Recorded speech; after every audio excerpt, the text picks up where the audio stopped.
Hi, everybody. I hope you enjoyed the film as much as I do. And I'm very pleased to welcome the editor of the movie, Barry Alexander Brown, who is a fantastic filmmaker and director in his own right. I just did a movie with him called Son of the South, a civil rights movie. And he grew up in the Deep South and attended high school in Montgomery, Alabama, where last year he directed Son of the South. As a young director, he was nominated for an Oscar for his first film, a feature-length documentary about the rise of the anti-Vietnam War movement titled The War at Home. Not long after that, he met the unknown filmmaker Spike Lee and began a decades-long association with the iconic director, editing such now classics films as Do the Right Thing, Malcolm X, 25th Hour, which my husband, Brian Cox, who's also here, is in, and The Inside Man. Spike and Barry teamed up again to do Black Klansman, and Spike won Best Adapted Screenplay Oscar, and Barry was nominated for Best Editor. Please welcome Barry Alexander Brown.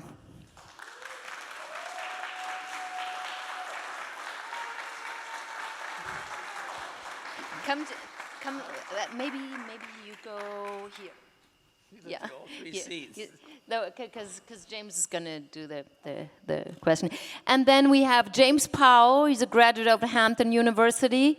He's the art and culture editor for the 10th magazine, a biannual publication that documents the history, ideas, and aesthetics of the African LGBTQ and diaspora. Recently, he has led efforts to launch 10th Academy, a program for talented and gifted high school students formed in partnership with the Spark of Hudson.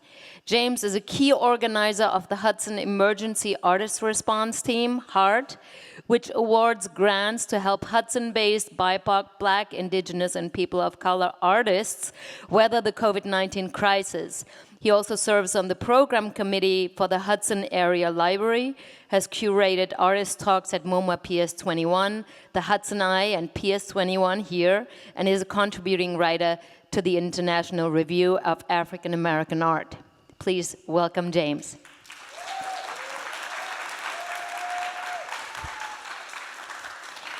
And we also have DonChristian Jones. He's a New York-based visual artist, rapper, singer-songwriter, and producer from Philly. His work spans musical and time-based performance, rap mixtapes, video and public murals, blending genres of painting and hip-hop, referencing classic and contemporary styles. Much of his work today is informed by his time spent painting murals on Rikers Island with youth inmates. Don is shown and performed at the Whitney Museum, MoMA PS21, Webster Hall, Dance Space Center for Performance Research, and was an artist-in-resident at the Robert Rauschenberg Foundation, Captiva, Florida. Where There Is Smoke, released in July 2018, is DonChristian's first studio album. Let's welcome Don.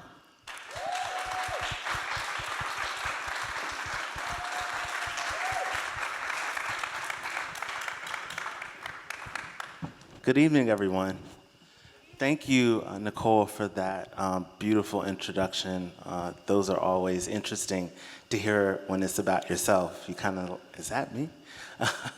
But first and foremost, before we get started, I would like to do two things. One, there were pangs of nostalgia from my youth seeing Ozzie Davis and Ruby Dee, and also Bill Nunn, who played Radio Raheem, and several other folks who have passed away since this film was released to an audience.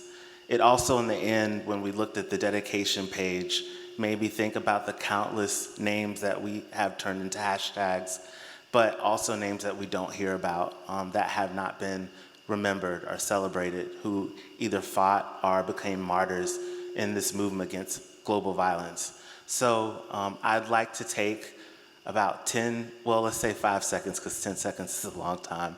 Let's take 5 seconds to just have a moment of silence of those who have been fighting for justice and peace in this country and have lost their lives doing so.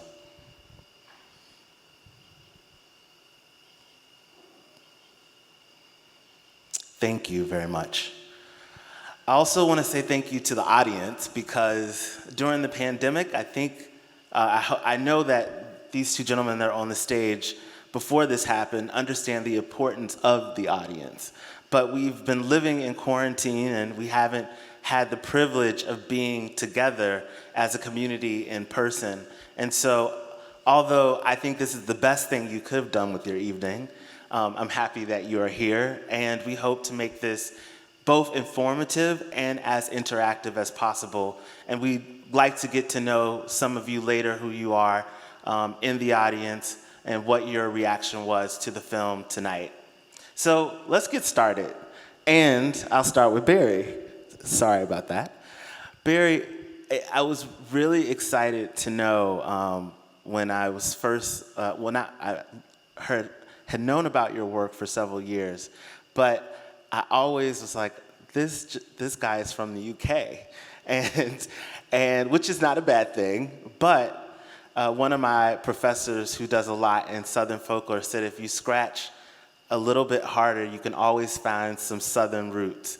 And I found out that you went to school in Montgomery, Alabama, which was at the height of the civil rights movements starting in the early 40s. We had the Montgomery boycott, bus boycott with Rosa Parks, the Montgomery Improvement Association that was sparked a little bit after that, sending the Freedom Riders down to the South to help with the civil unrest to push forward with black civil rights. And so I know that you went to high school in Montgomery a few years after those things had happened, and I would say, and you can correct me if I'm wrong, desegregation of schools had just recently probably happened.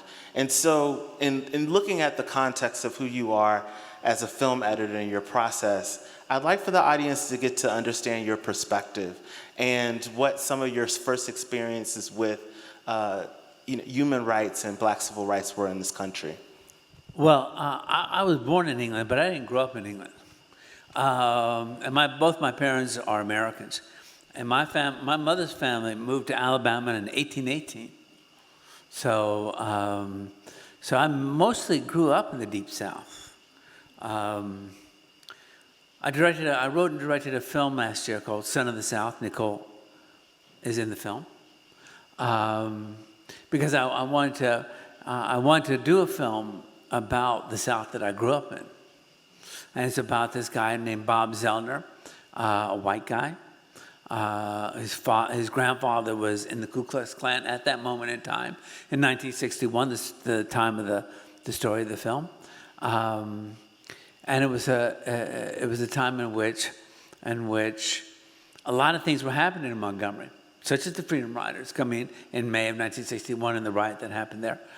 And but it gave me the opportunity to say things about the South that I grew up in, because I was a child in the Old South.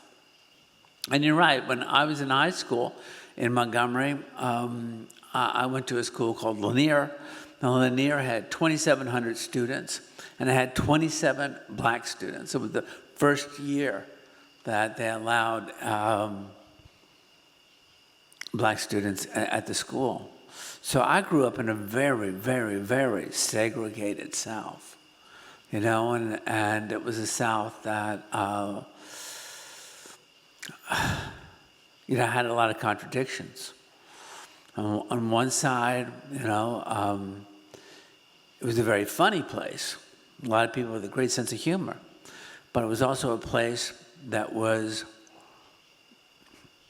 incredibly mean and had something so mean and dark in its culture.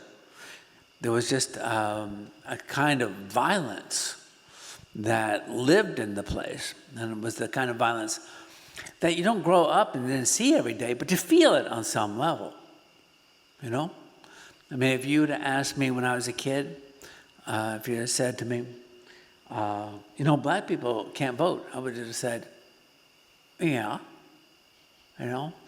and black people can't have good jobs, and I would have said, yeah. It was like you could have gone on and listed on and on and on and on and on. Basically, they don't have any rights. Right? I mean, if I was a kid and you asked me that, it was clear. Yeah, what are you saying, right? At some point, as a teenager, I felt being there, you had to face something. You had to figure out, wait a second, is this right? I mean, this is so prevalent, and this is so across the board, and I don't know if other people ask themselves, is this right? But I don't know. I didn't think of myself as being particularly special. So I didn't see how other white people didn't ask themselves at some point, is this right? Wait a second. We're raised to be Christians. We're raised to believe that all men are created equal, that there's inherent rights in the United States. Aren't we raised that way? I mean, that's the kind of thing I began to think at 15 or 16. And if this is so, what the hell is this, right? And I don't know, I kind of thought, I think maybe other people must be having these thoughts. But what are they doing? Are they just, oh, you know what? I can't go there. I can't do this. But I found it very disturbing. I left Alabama when I was 17 and moved to New York because I wanted to be in New York for one thing. I didn't want to be in Montgomery, Alabama, because I thought of myself, I want to be a filmmaker. But for me, making a film like Son of the South, and for me even working with my good friend Spike Lee, gave me the chance to address these shortcomings I grew up in. And I feel very blessed. I feel very lucky. Because a lot of people don't get this chance, this opportunity. They don't get a chance to work on a movie like Do the Right Thing or Malcolm X, And I'm a lucky guy, Let's talk about that meeting with Spike Lee. I know that Do the Right Thing was his first film. No. Do the Right Thing was his third film. Sorry, She's Gotta Have It. I apologize. So She's Gotta Have It. She's Gotta Have It. Wearing the hat. Right. Which you did and not. School Days. School Days was the second film. Yeah. After that, and so with Do the Right Thing, I know that you worked not as much in the editing room as you did with the other films. What do you mean? You on Do the Right Thing. On She's Gotta Have It. What were you in the full capacity as the film editor? No, I wasn't even. I didn't even consider myself an editor. Right. I didn't even consider myself an editor when we did Do the Right Thing. Right. I really, I did. My friends. I also edited for another good friend of mine. We were all young and broke and trying to be filmmakers in the mid '80s, and my other friend was Mira Nair, an Indian filmmaker. And at that moment, she did Salaam Bombay. So I did Salaam Bombay and Do the Right Thing, back to back. And I did not think of myself as a filmmaker, as an editor. But they thought I was an editor. And I thought, okay, Spike, Mira, sure, I need a job, So I went with it because they actually saw my talent before I saw my talent. Because I was editing things for myself. There was a story about there was some issues behind She's Gotta Have It with the rating, and where you actually had to go into one of the screening rooms and cut. Well, I cut one scene and and She's Gotta Have It. I did all the sound editing.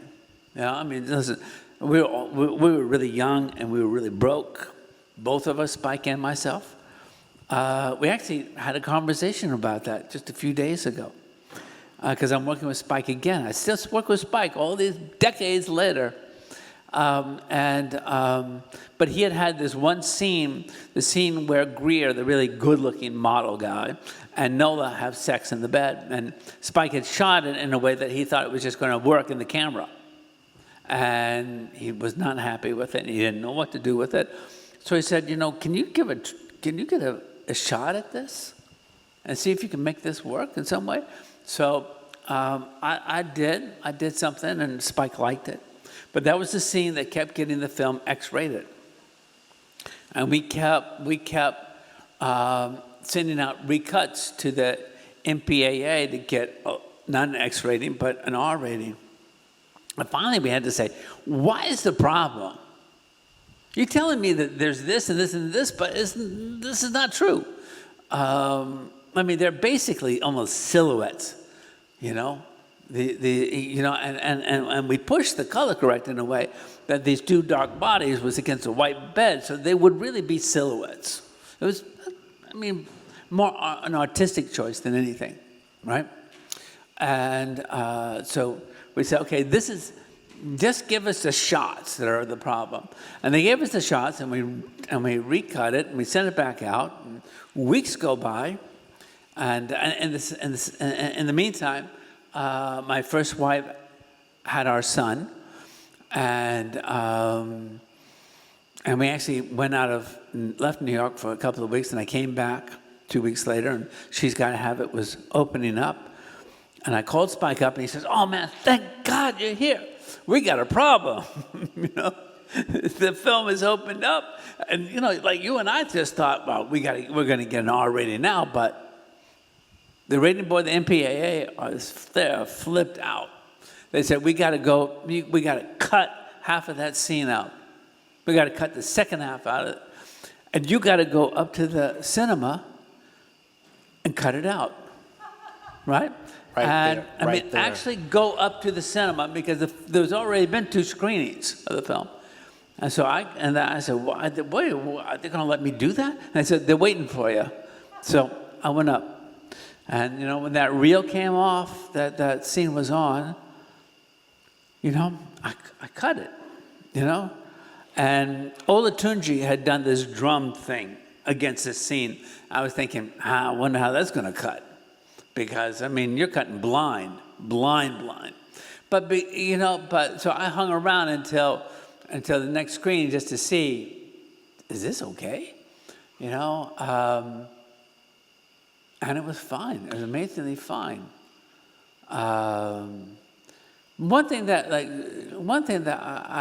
struck me about being up in that cinema that day, is I'd never seen an audience like this. We'd made this little movie, and I was more than just a sound editor and just the person who edited that one scene. I tried to help raise money in order to get the film made, because Spike didn't have enough money to finish it. But we were really making this movie in a vacuum. And I think Spike had a much more aware sense of what he was doing and what he was accomplishing. I didn't. But that audience that came out of that theater that day, they glowed, And I guess I'm even moved now after all these years. I've never seen an audience glow. Yes. That's a wonderful way to get DonChristian involved, because I would assume that 1989 was around the time when you were born, when Do the Right Thing came out. And similar to Montgomery, Philadelphia was also a scene of civil rights movement. But before that, we're looking at pre-Civil War, where there was a robust black middle class and people who were fighting for abolitionists against, the system, and abolishing several things, not only slavery, but being given the right to live in certain areas. So that's something that you have grown up with, being a native of Philadelphia. And just thinking about audience tonight, as Barry was talking about seeing this film, which when we were up there watching it, it's been quite a while since you've seen it. What was your first visceral, your reaction? I heard them, but if you could share them with the rest of the audience. Yes, I was born in 1989 when this film came out in Philadelphia, which has a deep-rooted history of abolition and Quakerism, and so my whole life I went to Quaker private school, as all the prep schools there are Quaker. So I would say many of my core values have been instilled and informed by that abolitionist history. In being asked to be here and take part in this talk and watch this film again, you know, I said to you, I haven't seen this in maybe 3-4 years. But I'm just struck by the level of it's a film that is a part of our Black ethos. So should you grow up in America, should you grow up as a Black person, even if you haven't seen this film, you know it in so many ways. You know the textures of it, you know the sounds of it. It almost like courses through our blood in the way so many other media, sonics, art aesthetics do. So I was just reminded of how, like, you know, there's script that I don't remember, but I know this film. You know, I know it to my core almost. I don't remember the first time I saw it. I know though, it's film that inspired me to be an artist. It embodies Black joy and Black whimsy in a way that I think it's that glow you're speaking to, that feels very intimate, very authentic, very generous, and very Black. So yeah, that's what I was thinking about the whole time. No, thank you.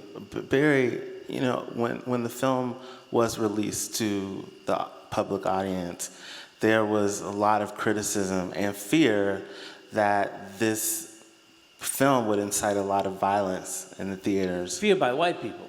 Yes, absolutely. I mean, you know, I never heard any Black person come to me and say, "Oh, what are you doing?" You know, because people knew what it was. You know, no, a friend of mine who was a writer and director in L.A.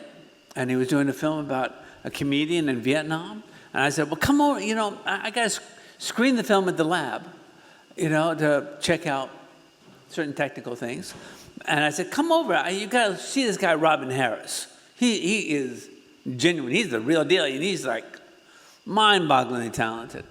And come and see him, right? Because I think this is your star for your movie. And he walked at the end of the film, and I'm talking to the lab guys, and he comes up over to me, he goes, and he is pale, and he is livid. And he says, what the fuck are you guys doing? You're gonna get people killed. You're gonna get, and he just goes off on me, goes off. It's like, he's so angry and so threatened. And I thought this was a pretty cool guy, you know? I mean, for me, it's like, are you crazy? Are you crazy? What are you talking about? I was so shocked. And of course, later on, that was a big response by a lot of people. And, you know, this guy stormed off. And yet, he did cast Robin Harris in his movie, but Robin died before the film got made.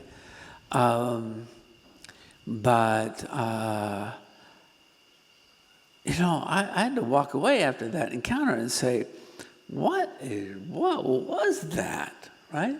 Because I mean, I never thought of anything like that. Nothing in me, you know. And I thought, no, these guys they're wrong. This is not where violence comes from. Violence doesn't come from talking about an issue and bringing it up and exposing it. Violence comes from putting the lid down and as tight as you can and say, no. We're not talking about this. You people, shut up, get back in your place. That's when the pot explodes. you know? Not when you talk about it. When you talk about it, people feel, I've been heard. Yeah, let's keep talking. Everybody's got to keep talking about it. And well, just in rewatching, there are so many moments of like sonic or musical silencing or erasure. And I know you weren't the sound editor or sound director, but there is this like metaphor almost for like the silencing or erasure of spirit, of culture that is made in the film. Like when this negotiation of rap or loudness, which I so relate to in living in Brooklyn and New York over the past 8-9 years and watching, gentrification occur and people have the cops called on them for bird watching and what have you. What was that? Cops calling it bird watching? Oh, that's right, in Central Park. You didn't hear about that, huh? No. There was a gentleman. You're talking about Chris Cooper? Yes. Oh, okay. Yes. I see. Right. I see what you're referring to. As a correlation to like blaring your music in Washington Heights, right? You can't even bird watch, like a silent activity, right? And be black, and to see constantly throughout this film, like music being shut off, or like the diegetic sound stop abruptly, or the pizza shop owner yelling for them to turn this rap music off. I'm then thinking about this quelling or this silencing or putting a cap on something as a catalyst to violence rather than blowing the lid, whistle blowing, being loud. I think there is ways to change or evolve only in speaking, only in experience, not shutting things up. Thank you, DonChristian. Barry, one question that comes out of that, and just this tension that you have to deal with, something that DonChristian has mentioned, and also something that you've mentioned that has been a part of your environment, witnessing things that happen when you're growing up in the South and in places like New York City. We live in a time now where in our type of work as filmmakers, as writers, it's all about taking ownership of one's narrative. The person who has been from that marginalized group to take full ownership of telling their story and being able to capture those nuances. I wonder, with you being, a white man in America, film editing a black film, or not, I won't say a black film, but a film that has been celebrated as one of the best films of all time, that has been added to, for many African Americans, to this black canon of work of being something that really is a voice for the injustice of what happens to us in this country daily.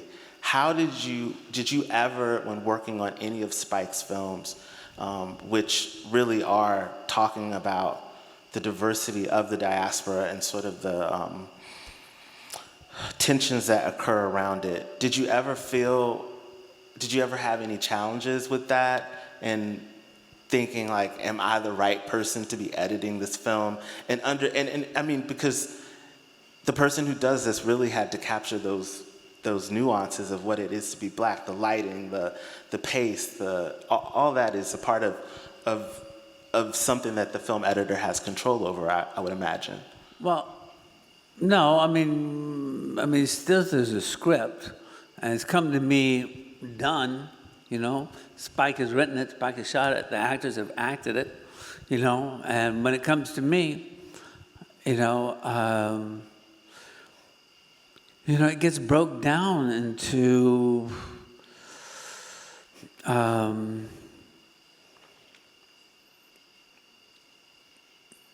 you become so familiar with it, it gets broken down into such small elements of this character and this character and this character and that character. So they're characters and they're people. They're, and you get to know them so closely that for me, they don't symbolize anything else. They are who they are. When we were doing Malcolm X, there was the Fruit of Islam were the people who guarded the production when they were shooting, especially when they shot shooting anywhere, but they shot a lot in Harlem. And the guy that was the head of the Fruit of Islam, I got to know a little bit. He was like, he must have been 5'2" at most. Always dapper, slender. But there was this thing about him that you just thought, he projected something in this very, very calm way of, I can't mess with this guy. This guy would, he could, he could take care of me like that. I don't know how he projected this thing. So, but one day I thought, okay, Minister Farrakhan, and of course he knew Minister Farrakhan well, because Mr. Farrakhan was one of Malcolm's lieutenants. I said, if Minister Farrakhan came in and saw me cutting this movie, what would he think? And this guy said, he'd be okay with it. I said, really? Come on, man. I am white. I'm not just white. I'm from Alabama.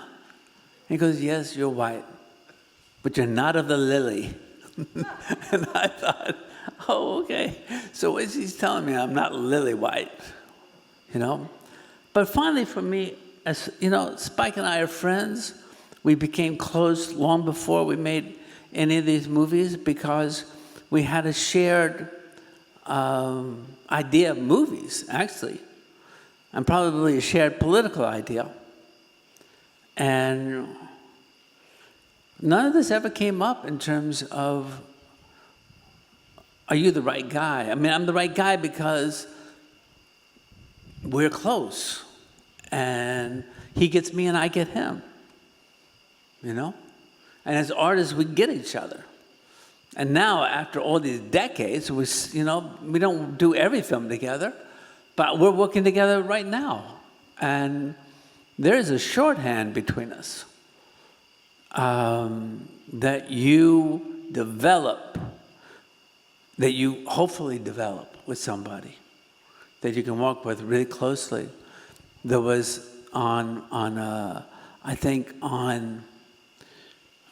He Got Game, they sent in a news crew to shoot us, working together. And finally, the guy who was shooting, he said, oh, come on, man, you guys are killing me. You got to finish a sentence. Because he would say, wait a second. I said, I can't, no, that shot doesn't exist. I know, no, what you did was, it came around like here. Yeah, I know that. Oh, yeah, you're right, right. However, when you go, and I would say, yeah, okay, that's a good idea. And we'd talk like this. We understood each other. We understood each other. But, but you couldn't cut like a little magazine piece with people talking in these half sentences, these fractions of thoughts, But that's sort of the way we are with each other, because we've done so much work together. It's just so much work. And why? How many times have you actually watched the film? I haven't seen this film since 1989. Really? No. So this is like your first time walking in? And I didn't even see the whole film. I came in late, but I can't watch these things after making them. As a matter of fact, I've been up in Martha's Vineyard with Spike. We've been working up in Martha's Vineyard because he has a house there and it's safer than New York City. And the Inside Man got shown at a drive-in, a makeshift drive-in up there. And I hadn't seen Inside Man. I mean, I never see any of these things because I see them so much that it's torture for me to watch them again. I mean, this has been so many decades. No, and even Inside Man has been so long. Like Black Klansman would be torture for me. It would be torture, to to watch it because I see it so much, and I see the whole thing so much over and over and over and over and over and over. And I have to keep myself in a place where it stays fresh.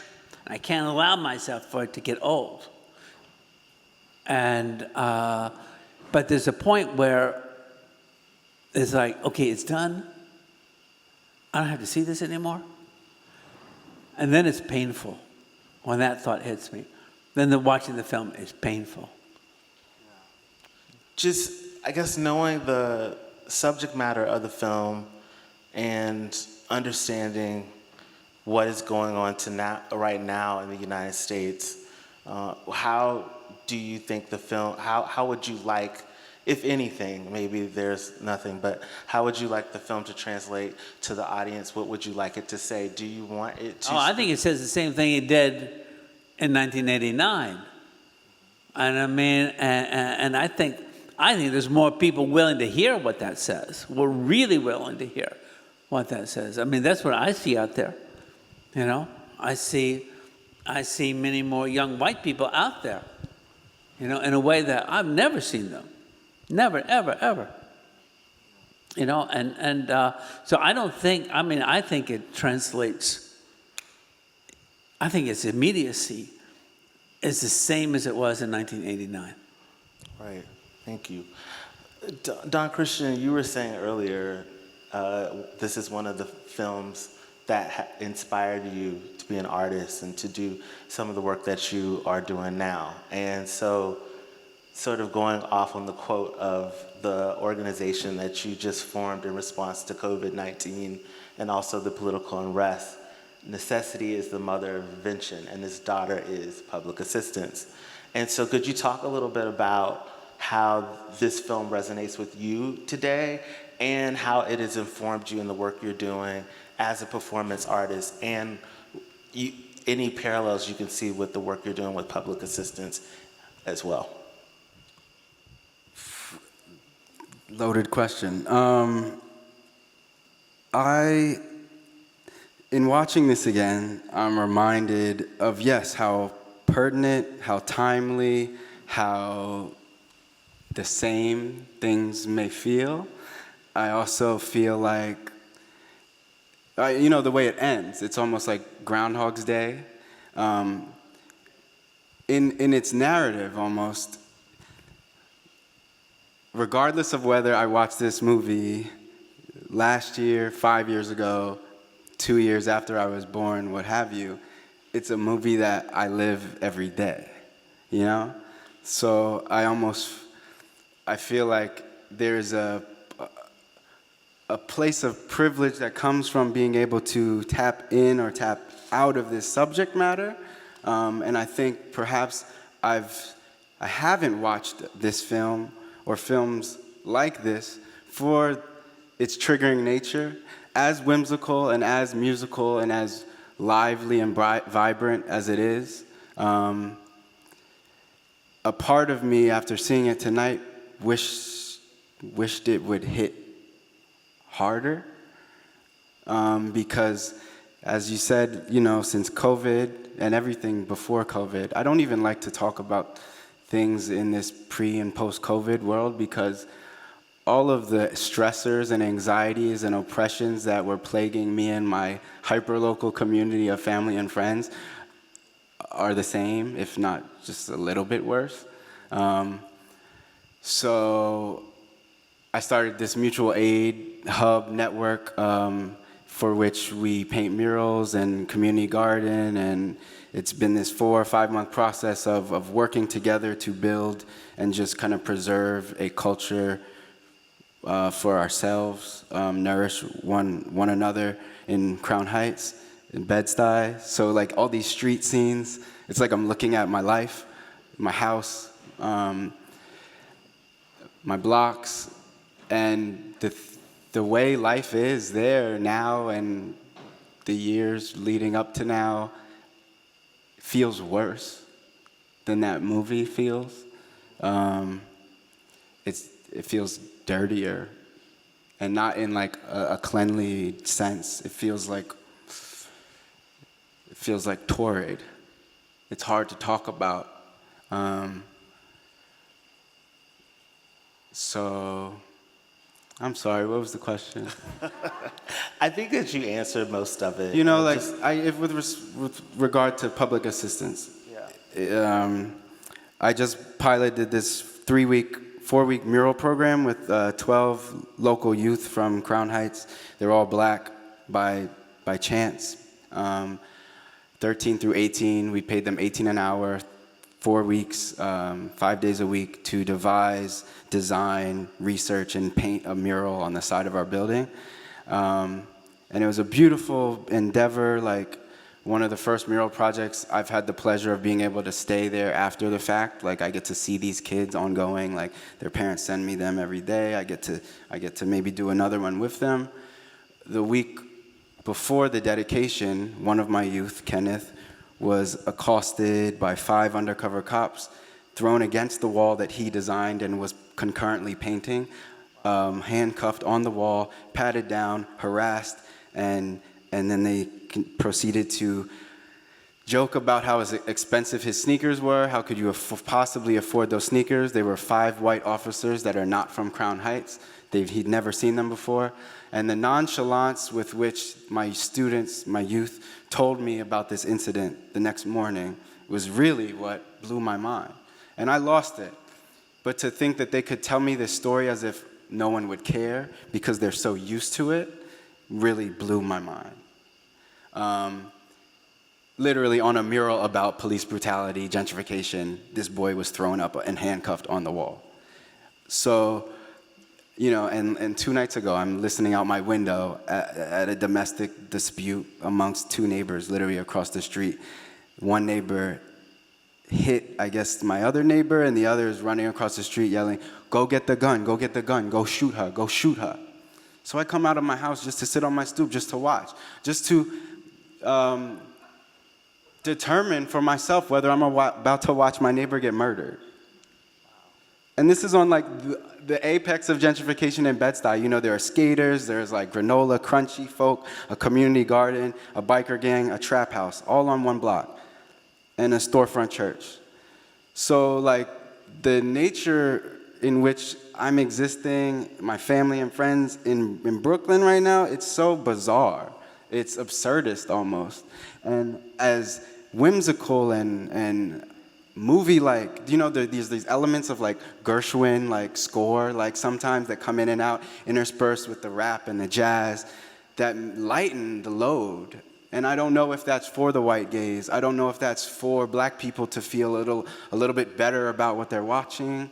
But it takes you into this Hollywood space again that's almost like, you know, the tableaus are so beautiful. The compositions, the colors are so beautiful. It's like, it's painterly, period.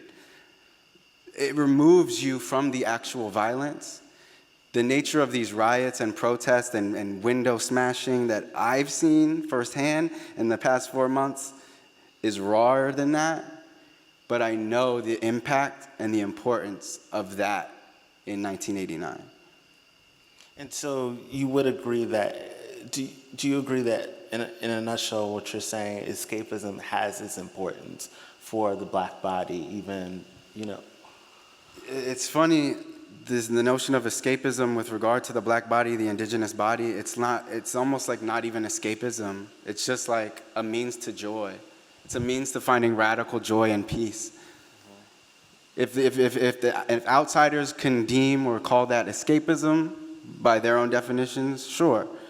For me, when I watch Netflix or when I twerk or get drunk or play video games, what have you, it's not escapist. Okay, on that note, I would like to open it up to the audience to get some feedback from you guys for these 2 gentlemen on stage and all the things that they've said. Is there anybody who has a question, comment that they could add to the conversation? Please don't be shy. Thank you.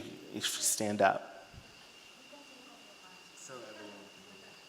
First of all, I just wanted to say thank you to all of you for being here in the middle of nowhere. I personally really appreciate you coming out and making space for a discussion like this, particularly at this point in time.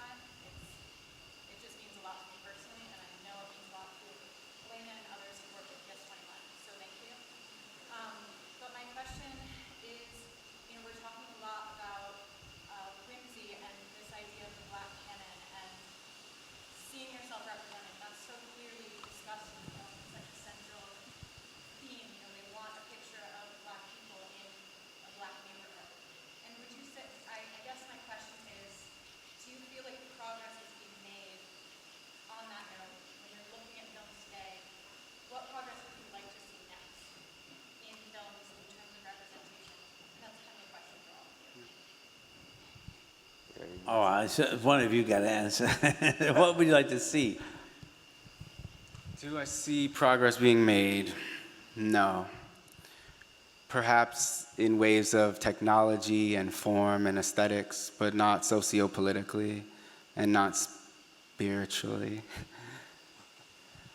What would I like to see? I would like to see Black and indigenous people and women with an X, take full agency and control over their own narratives and stories and aesthetics and histories, and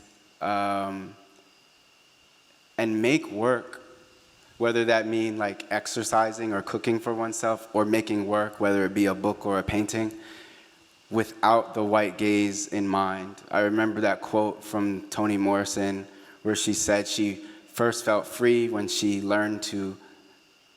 forgot to write or edit with the white gaze in mind. And I think that that's a daily practice that it's not to negate whiteness. I mean, we should be negating all of these constructs, actually, in our daily practice. But to elevate, to further nourish the Black, femme, indigenous, brown experience.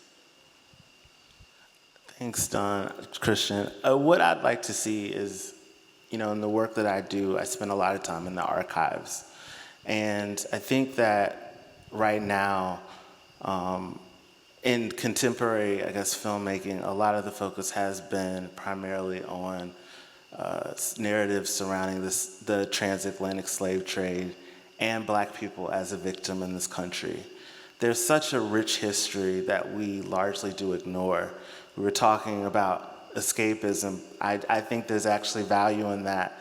One of our last issues was about romanticism, and is the Black artists allowed or given the agency to be able to separate themselves from society as a whole and produce work that is really from within.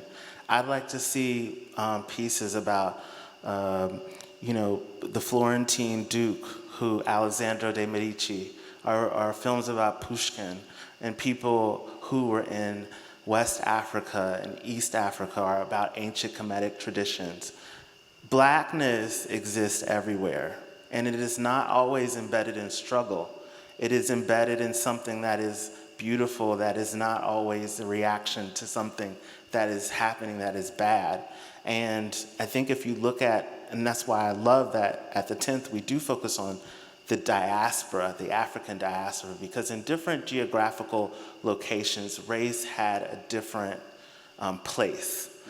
And I think that if we, really, you can find that here in America. There's stories about Black women who were homesteaders, and they were living by themselves in Montana, and somehow, mysteriously, the man disappeared. I don't know what happened, but he wasn't there, and she ended up being very successful medicine woman. And so I would like to see us be able to tell those stories as well. Mm-hmm. And I do think that one of the things that really did attract me to Spike's work, especially with School Days being my first film that I experienced. It wasn't his first film, but I think School Days was one of the films, even though I had a family that most of the older folks in my family went to historically Black colleges.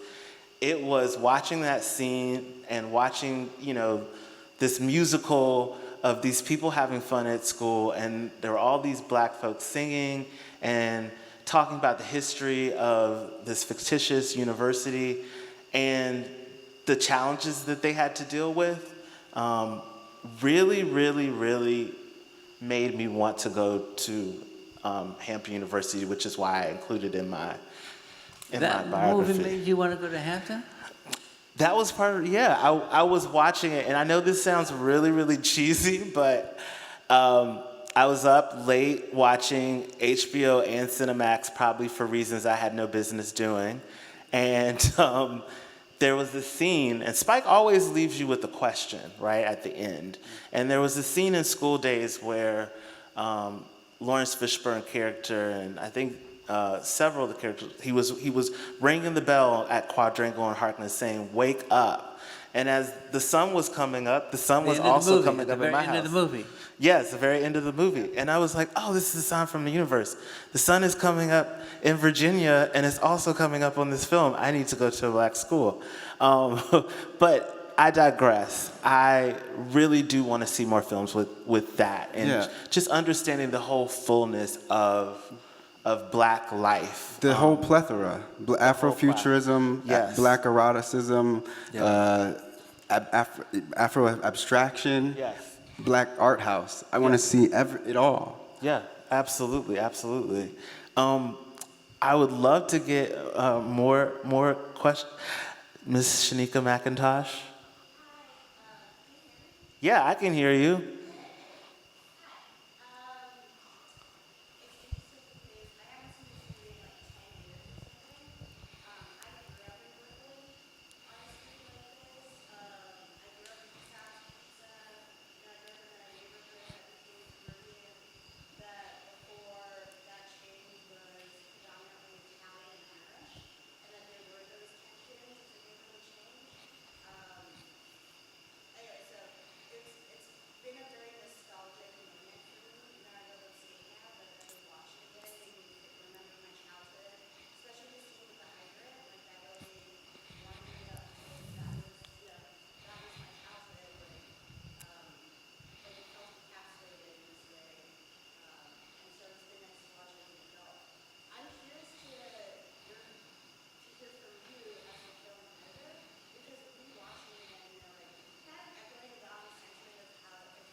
It doesn't feel what?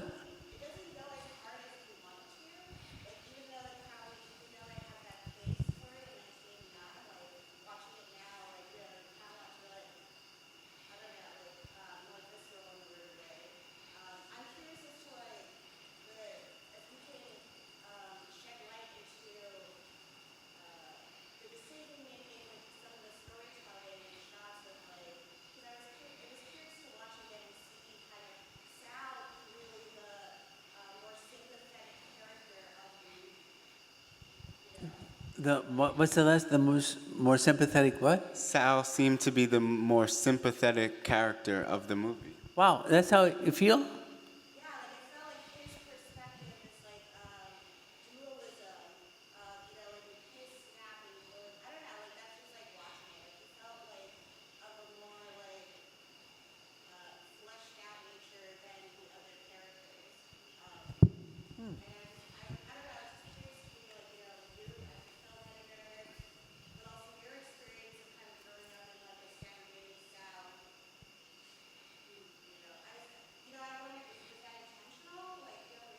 Well, okay. I mean, it's.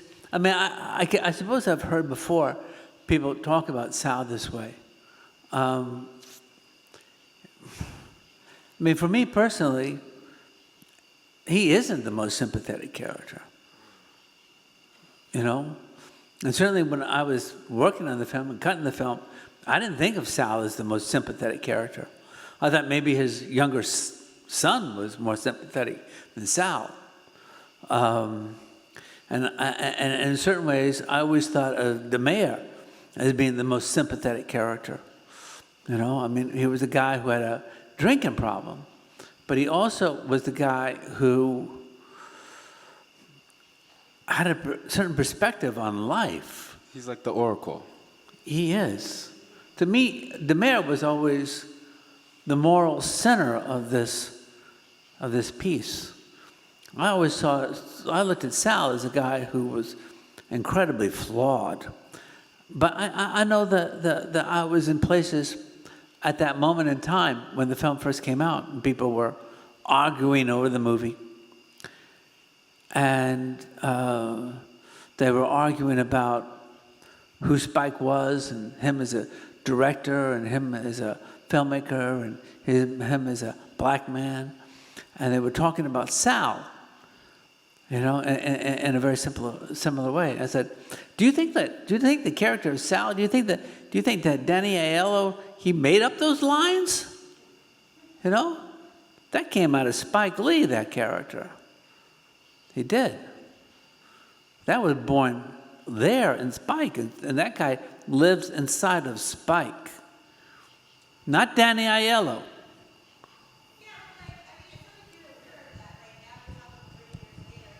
Can you come down closer? Am I aware of it now? No, I was aware of it then. Come on down, come on down. I find Spike to be very round a director in that way, and that I sometimes see his sympathy falling across a spectrum, Yeah. which So, is but what were you neither. saying? Well, my comment was that, like, you know, because we're evaluating this 30 years later. It's, Over 30, almost 30, 30 years, yeah. Right.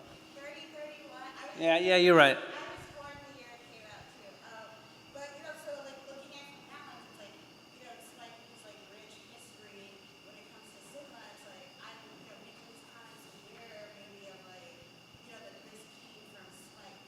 And, like, what I mean, like, I think for me with Sal is more of, like, the kind of, you know, manifest destiny, working class, hero aspect of his character, that kind of the American dream, you know, where, you know, the scene where he goes like, I built this, you know, in contrast to, you see all these clever black characters who are like, you know, they don't work, they don't build things. This is like a kind of conversation that's happening in the movie echo,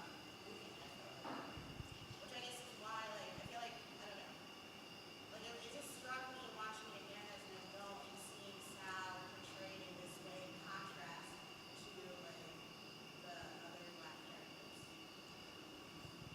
Yeah, I'm not mad at Sal at all. In watching this film, I'm not mad at Sal. You're not, huh? No. Wow. I mean, because I tell you, in cutting the film, You said what's that? I was going to say, in cutting the film, as the editor of the movie, I look at Sal and I say, the reason your place got burned down is because you've been an asshole this whole time. You could have stopped this early on, but you are the one who actually have set everything in motion. You know, bugging out. What's he want? I mean, bugging out might be annoying on some level, right?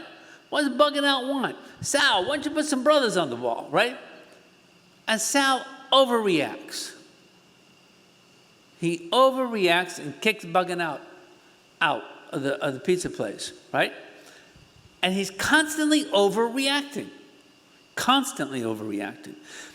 That's the moment Sal sets in motion to have his pizza parlor burned down. I got to tell you, as the editor of the movie, I never liked Sal. I never liked him. I was never sympathetic with him. When the place got burned down, as the editor, and sometimes as you're editing, you know, you're living out the story, I say, you know, well, it got burned down because you couldn't at any point back up and look at something beyond your own limitations. They all just seem so deeply products of their environment. It's I can only be mad at the system, the framework of this film almost. You know, even like these heroic figures, or like the protagonists, maybe they're, you know, Ruby Dee, the mayor. Even them, they're flawed in these ways that are the system's fault. You know, and that maybe that's the beauty in this film, in that you're not able to pinpoint blame, and that things aren't so black and white. I gotta say something though, okay? I mean, you probably you sound a little bit more forgiving than I am, I believe. You know, it's because I mean I grew up in a system that taught you, in no uncertain terms, these people are inferior. They're not even humans, really. That's the system I grew up in. At some point, you gotta be the person. You gotta take it on yourself and say, you know, You have to take on some personal responsibility about this stuff, you know. And so for me, like Sal and Bugging Out, but originally Sal is the engine that starts this whole ball rolling, you know. He doesn't have to be this way. I would agree that he absolutely does not have to be that way. But if I were to continue to make things so personal, I would be fighting Sal's every day. I would be punching people out every day I'm walking. You know, I had to stop taking the train last year because I realized I was clenching my jaw and clenching my fist, because if the wrong person bumped into me the wrong way, I would knock them. You know what I'm saying? I had to stop teaching in public schools because I realized I was about to fight a 16-year-old that jumped up in my face and threatened to hit me. So I had to remove myself actively from spaces of tension. That's how forgiving I have to become these days. I hear you. Yes. If you could just stand up, if possible, just to project. Thank you. I'm sorry. Thank you. I have a very big voice, so don't worry about it. It's my jaw. I disagree with Barry, quite frankly, on some. Because I think the greatness of Spike Lee is he doesn't judge. He presents. He says, these are the details, this is the moment, this is what happened. He also takes it upon himself to throw the dustbin into the window and smash it. He's totally in control of the whole situation, and he's totally responsible for it. That's the beauty. That's why this is a great film. It is a truly, truly great film, because there is no judgment. It just says, these are the circumstances.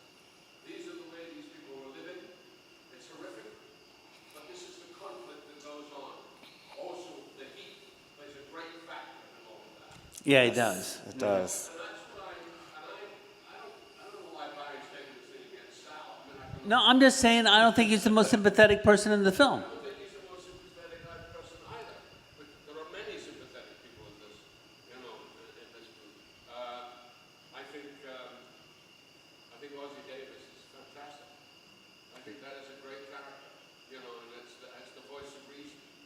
And as you say rightly, he is the product. He is the victim of the system.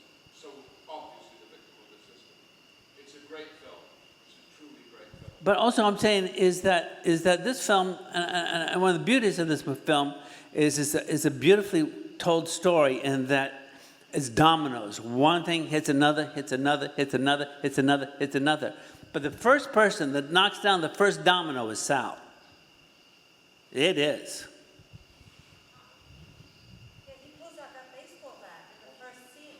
Yeah, I mean, Sal overreacts. You know, But then what about that scene with the Korean store owners? with who? Or just the relationship with the black neighborhood and the Korean shop owners, right? Those scenes for me are the most uncomfortable, because I, as a black man, am made to face the realities of the ways in which we either have the choice to be benevolent to a minority in our own communities and often don't, or just the relationships of benevolence and malevolence and these power structures in any community that become racialized. I don't know where I'm going. I just mean, like, I think maybe the Korean shop owners are the most sympathetic characters. You know, you're forced to reconcile with, like, black anger and rage in ways that aren't so conclusive. You're like, well, why? He doesn't go on to explain why black people are mad at the Korean shop owners. You know, that would be a separate movie. You know, so the audience is left to then deal with this untied presence of black rage. Well, but you're right, he was confrontational with Sal. That too. That too. goes to the crazy grocery stores and kind of like the roles switch, where he's like really aggressive to them, you know? Absolutely. And then you're made to question whether is black music, is rap, is this volume of and aesthetic of communication, is that antagonistic? Do we do too much when we go into stores? Do we do too much when we play our music loud? But when they're dragging Lydia Raheem out in the car with his dead body, when they begin their cover up and they're like, let's just get him out of here, and people start chasing, you look, and it's a Korean grocer who's following the cop car and beating on him. Right, right. I want to, and I might get in trouble for doing this, but 'cause I can't really see with the lights. I know we have Elena Mosley here with Operation Unite, and I'm not going to put her on the spot, but I know there are some students that she brought along. If they could stand up. These are high school students. Thank you for coming. Thank you, our youth. And so I'm curious with what you all might have not even been a thought in your parents' head at this point when this film came out. I would like to get some of your feedback on the film, if one of you would be so brave to give some youthful opinions to this audience. Lady right here.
What did you think about Saul?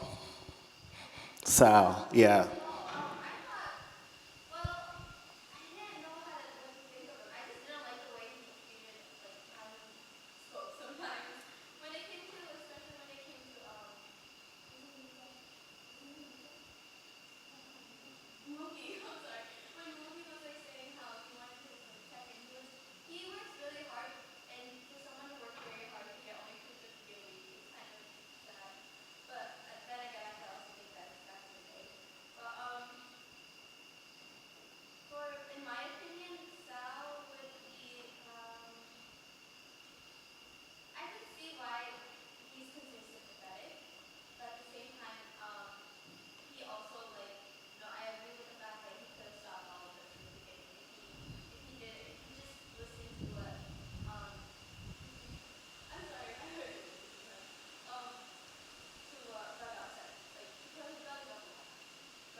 Thank you. Thanks. Thank you, guys. I think we have time for one more question. Yes. Well, first of all, I thought the film was super relevant. I didn't know this film was made in 1998. I thought it could be made 2 months ago, and it still felt like it happened yesterday. What I love about the film is it really represents how much the different cultures of the people, you see the Hispanics, the Asians, the Latinas, and you see, there were a lot of moments in the movie that I could feel that they were going to turn to the end.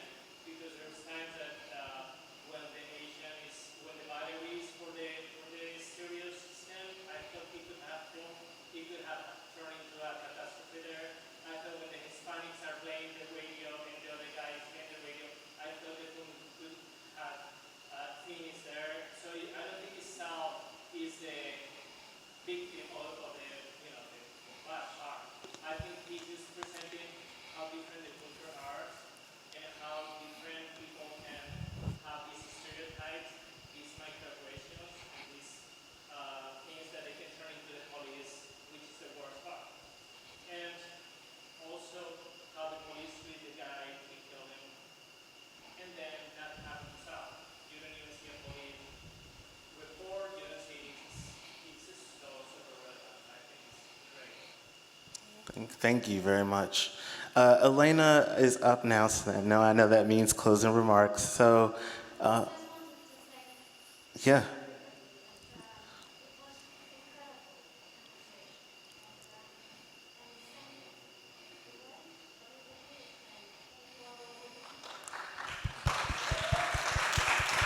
Thank you, PS21, for having a safe event. So thank you so much. Thank you.